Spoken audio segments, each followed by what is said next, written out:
When I learn of incidents such as the massacre of millions of men, women, and children perpetrated by the Nazis in World War II, how is it possible, I ask myself, that ordinary people, while courteous and decent in everyday life, can act callously, inhumanely, without any limitations of conscience? Now, there are some studies in my discipline, social psychology, that seem to provide a clue to this question. The problem I wanted to study was a little different. It went a little bit further. It was the issue of authority. Under what conditions would a person obey authority who commanded actions that went against conscience? These are exactly the questions that I wanted to investigate at Yale University. It is May 1962. An experiment is being conducted in the Elegant Interaction Laboratory at Yale University. The subjects are 40 males between the ages of 20 and 50 residing in the greater New Haven area. Psychologists have developed several theories to explain how people learn. One theory is that people learn things correctly whenever they get punished for making a mistake. 40 years later, Milgram's infamous experiment, obedience, is still taught in classrooms around the world. Would you open those and tell me which of you is which, please? Teacher. Learn. All right, now the next thing we'll have to do is set the learner up so that he can get some sort of punishment. What inspired Milgram, I would say there were a number of factors. One of them is he was very ambitious. He wanted to make a mark in social psychology. And he wanted, as he wrote to one friend, he wanted to come up with the boldest experiment that he could think of. Would you roll up your right sleeve, please? This electrode is connected to the shock generator in the next room. And this electrode paste is to provide a good contact to avoid any blister or burn. Do you have any questions now before we go into the next room? About 2 years ago, I was at the Veterans Hospital in West Haven. And while there, they detected a heart condition. There's nothing serious, but as long as I'm having these shocks, how strong are they? How dangerous are they? Well, no, although they may be painful, they're not dangerous. Anything else? No, that's all.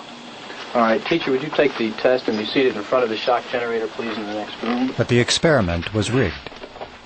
The victim was an accomplice of the experiment. The victim, according to plan, provided many wrong answers.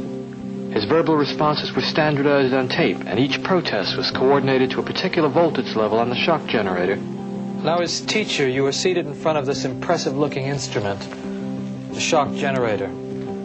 Its essential feature is a line of switches that goes from 15 volts to 450 volts, and a set of verbal designations that goes from slight shock to moderate shock, strong shock, very strong shock, intense shock, extreme intensity shock, and finally XXX, danger severe shock. Your job, the experimenter explains to you, is a word pair test. If he gets each answer correctly, fine, you move on to the next pair. But if he makes a mistake, you were instructed to give him an electric shock, starting with 15 volts. And you increase the shock one step on each error. Incorrect. You'll now get a shock of 105. Hard head. Just how far can you go in this thing? As far as is necessary. What do you mean as far as is necessary? Milgram was very much aware that obedience is a necessary ingredient for society to function. But he focused on the darker side of obedience. Incorrect. 150 volts. Sad face. Wait a minute. That's all. Get me out of here. I told you I had heart trouble. My heart's starting to bother me now. It's absolutely essential that you continue. You got no other choice, teacher. Oh, I have a lot of choices. My number one choice is that I wouldn't go on if I thought he was being harmed. Now, this man makes disobedience seem a very rational and simple deed. Now, other subjects respond quite differently to the experimenter's authority. Wrong. It's hair. 75 volts, Jim. You don't know. Please continue. Some psychologists were troubled by the ethics of it. Many, if not most subjects, found it a highly stressful, conflicted experience. People are stammering, stuttering, laughing hysterically and inappropriately. 150 volts. Experimenter. That's all. Get me out of here. I told you I had heart trouble. My heart's starting to bother me now. Get me out of here, please. Let me out of here. You have no right to keep me here. Let me out. Let me out of here. Let me out. Continue, please. Let me out of here. My eyes bother me. Go on. Let me out. Clearly, when we say people went to the top of the shock board, it wasn't like they were going blithely, sadistically. People went stop and go, stop and go. They were in a state of conflict, which created a tremendous amount of stress. Wrong.